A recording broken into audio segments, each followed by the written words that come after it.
बिस्मिल्लाहिर्रहमानिर्रहीम, अस्सलाम वालेकुम। आज 30 मार्च है और दिन है जुमेरात का। इस वक्त हम मौजूद हैं सुप्रीम कोर्ट ऑफ पाकिस्तान में, जहाँ पे अभी तक अपडेट नहीं आई। हो सकता है जब ये वीडियो अपलोड हो तब तक कोई अपडेट आ जाए। बेंच बनने के हवाले से जो भी होगी वो तो उसमें बात करेंगे और भी फैसल चौधरी साहब से भी इस पे उनका एनालिसिस लेंगे।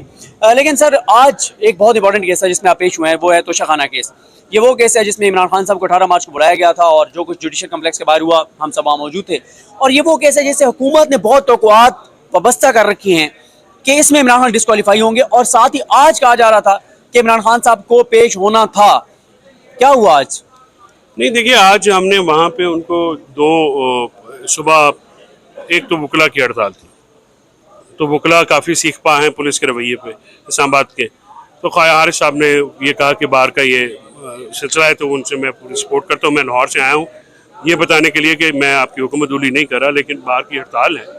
तो एक तो पॉइंट ये था। दूसरा सर, मेंटेनेबिलिटी जो है, वो जो तोशाखाना केस है, वो जो जिस तरह से केस किया गया उसमें काफ़ी कानूनी सुकम है। तो जज साहब ने ये कहा कि वो चार्ज फ्रेम की, जब मुखालिफ फरीकैन ने ये कहा कि चार्ज फ्रेम होना है, तो उन्होंने कहा कि वो तो चार्ज फ्रेम तो तब होगा अगर मेंटेनेबिलिटी जो है, अगर केस ही नहीं बना तो अभी तो इस पर बहस होनी है। तो बहस के बाद हम देखेंगे कि क्या मामला है। तो इसलिए वो फिर मैंने कहा कि ईद भी है और रमज़ान में टाइम भी शॉर्ट होता है, ख्वाजा साहब ने भी लाहौर से आना होता है, तो जज साहब खुद भी इस व्यू पे थे, तो फिर उन्होंने एक 30 की डेट दे दी। We are happy with that. खाना बनाया क्या गया जो यहाँ रेफरेंस जो भेजा गया, ये कंप्लेंट भेजी गई है? सर, बेसिकली उसमें ये होता है कि करप्ट प्रैक्टिसेस जो हैं, वो इलेक्शन कमीशन ने ये कहा कि वहाँ पे एक सेक्शन 130 के तहत, उसमें इलेक्शन एक्ट के, उसमें हर साल जो पार्लियामेंटेरियंस हैं वो अपने साथ से जमा कराते हैं। तो उन्होंने ये कहा जी कि आपने कुतोशा खाने से जो गिफ्ट लिए थे वो जाहिर नहीं किए। तो वो इन्होंने ये कहा कि नहीं, वो जाहिर किए थे, उसमें जो क्योंकि वो फरोख्त हो गए थे तो उसकी कीमत ज़्यादा थी। तो इलेक्शन कमीशन उसके ऊपर करते हुए डी सीट कर दिया मियाँवाली से। फिर इमरान खान साहब आगे 9 सीटों पे जो है मुंतखब हो गए। तो ये सारा मामला जो उन्होंने किया इसका, तो उसके ऊपर फिर एक कंप्लेंट जो है इस्तगास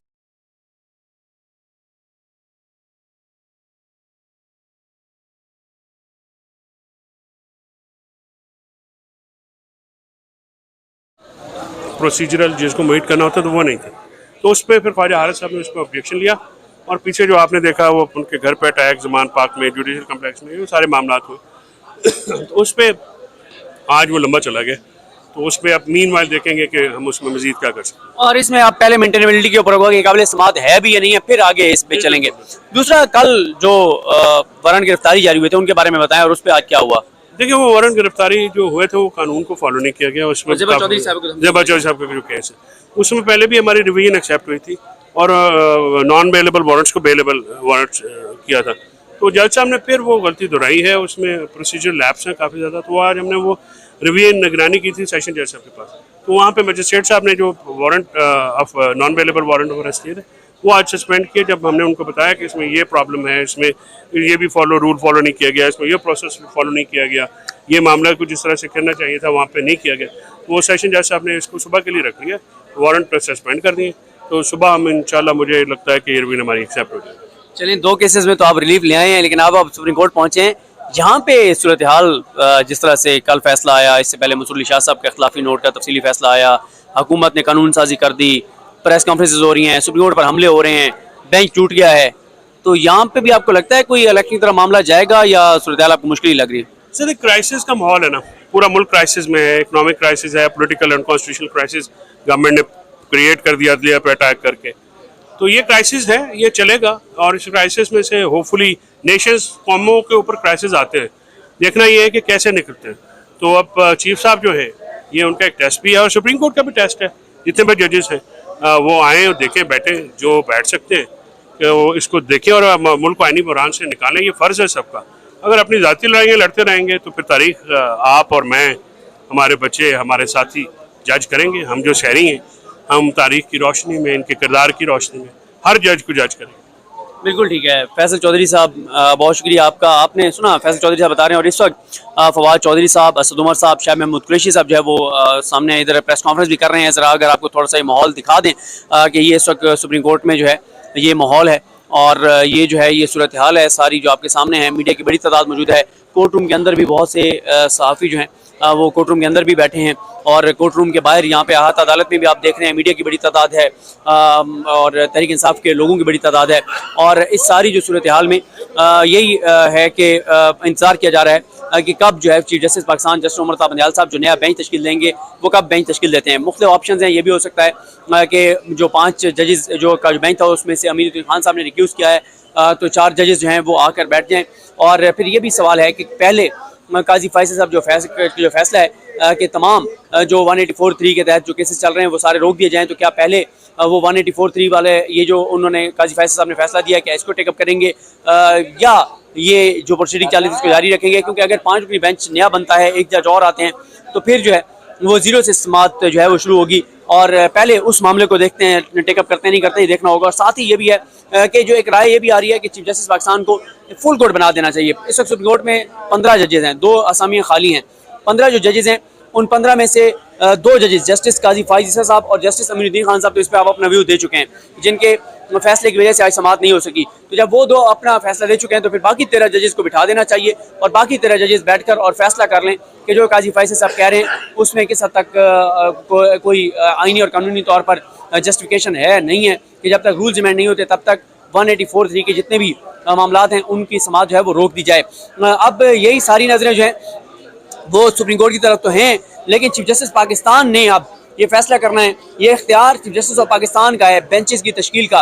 और फिर वो जो हुकूमत की कानून साजी है उस कानून साजी को भी वक्त लगेगा, अभी कम अज़ कम 15 से 20 दिन और लगेंगे उस कानून साजी पे, उसको कानून को दस्तखत होते होते, या दस्तखत अगर सदर नहीं करते तो जॉइंट सेशन की मंजूरी के बाद, क्योंकि अभी ये मामला जो गया है आज सेनेट में पेश होना था, मैं अभी चेक नहीं कर सकता, मैं सुप्रीम कोर्ट में हूँ। सेनेट से मंजूरी, सेनेट की मंजूरी के बाद सदर के पास जाएगा, सदर 9 दिन रखने के बाद वापस भेजेंगे। जब सदर 9 दिन बाद वापस भेजेंगे तो फिर जॉइंट सेशन में ये पास किया जाएगा। जॉइंट सेशन में जब पास किया जाएगा फिर ये मामला जाएगा दोबारा सदर के पास, फिर सदर साइन नहीं करते तो 10 दिन बाद जाकर और ये खुद ब खुद ये कानून जो है वो बन जाएगा। और फिर उसके बाद जो है वो उसकी इम्प्लीमेंटेशन, फिर उसके बाद ये मामला यहाँ पर आएगा, सुप्रीम कोर्ट में दोबारा आएगा। सुप्रीम कोर्ट में चैलेंज किया जाएगा कि आया जो पार्लियामेंट है, जो कौमी असम्बली है, वो सुप्रीम कोर्ट के जो बेंचेस हैं उनके इस तरह के और सुप्रीम कोर्ट के जो एक तरीकाकार है काम करने का, इसको रेगुलेट करने के लिए जो है वो कौमी असम्बली कानून साजी कर भी सकती है, नहीं कर सकती। तो बहरहाल इस वक्त सूरत हाल जो है वो आपको बता दी है। जो असद आएँ ज़रा, असदुल्ला खान साहब, असद साहब आएँ ज़रा। अभी तक तो बेंच नहीं बना, तो ये क्या अभी मीडिया टॉक हुई है? असद उमर साहब जो हैं वो और फवाद चौधरी साहब वगैरह शामिल को ऐसी बुनियादी नुकता उनका यही है कि सुप्रीम कोर्ट पर दबाव डालने की कोशिश की जा रही है, सुप्रीम कोर्ट को दबाव में लाने की कोशिश की जा रही है और हुकूमत को सुप्रीम कोर्ट में डिवाइड पैदा करने की कोशिशों से बाज रहना चाहिए। और 12-12 घंटे में और 2-2, 4-4 घंटे में जो कानून साजियाँ हो रही हैं तो वो इसी पर्सपेक्टिव में हो रही हैं, तो इस बात पर तशवीश का इजहार किया मजमूई तौर पर। बिल्कुल ठीक है, तो ज़रा ये दिखा भी दें जनाब। असद उमर साहब ने वीडियो टॉक तो कर लिया, लेकिन मेरा ख्याल है वो भी मतुल जान साहब से बात कर रहे हैं, असद उमर साहब, अली मोहम्मद खान साहब और फवाद चौधरी साहब और दीगर, और आप बहुत से कैमरे उनके ऊपर फोकस किए हुए हैं, आपको नज़र आ रहे होंगे। ये हमारे डिजिटल मीडिया के जो दोस्त हैं और वो सब जो ज़ाहिर है यहाँ पे कवर करते हैं जब भी कोई टॉक हो रही होती है। तो ये जनाब ज़रा दिखाएं माहौल, जा रहे हैं मीडिया टॉक करके तहरीक इंसाफ के रहनुमा। और अभी कुछ देर पहले आज़म नज़ीर तारड़ साहब जो वफाकी वज़ीर कानून है वो भी सुप्रीम कोर्ट ऑफ पाकिस्तान में जो है वो पहुँचे हैं। तो ये जनाब इस वक्त मौसम आपके सामने है, माहौल आपके सामने है और इंतज़ार जो है वो जारी है। तो देखते हैं जनाब, मौसम सर्द है, माहौल गर्म है। हाँ, असल में बिल्कुल ठीक है कि मौसम सर्द माहौल गर्म, मेरा ख्याल है यही इसका हम थंबनेल भी यही रखेंगे। तो देखते हैं बहरहाल सूरत हाल जो है वो क्या बनती है। और अब ये भी है कि अगर बेंच आज तश्कील पाता है तो आज तो अब मुश्किल है, फिर कल होगी समाअत, फिर हफ्ते तो आज छुट्टी है, फिर सोमवार को मामला जाएगा। तो चीज़ें जो हैं वो बड़ी तेज़ी से की तरफ जा रही हैं, क्योंकि हुकूमत ये फैसला कर चुकी है, PTM ये फैसला कर चुकी है, इदारे ये फैसला कर चुके हैं कि इस वक्त इलेक्शन नहीं होंगे, जिसने जो मर्जी करना कर ले, लेकिन इलेक्शन नहीं कराए जाएंगे, क्योंकि इलेक्शन होंगे तो इमरान खान आ जाएगा और इमरान खान से बहुत से लोग पाकिस्तान की सालमियत के लिए बहुत बड़ा खतरा है, बहुत बड़ा खतरा है इमरान खान। तो चलें जी, हमें अपनी दुआ में याद रखिएगा। अल्लाह करीम हम सब आमीन। अल्लाह।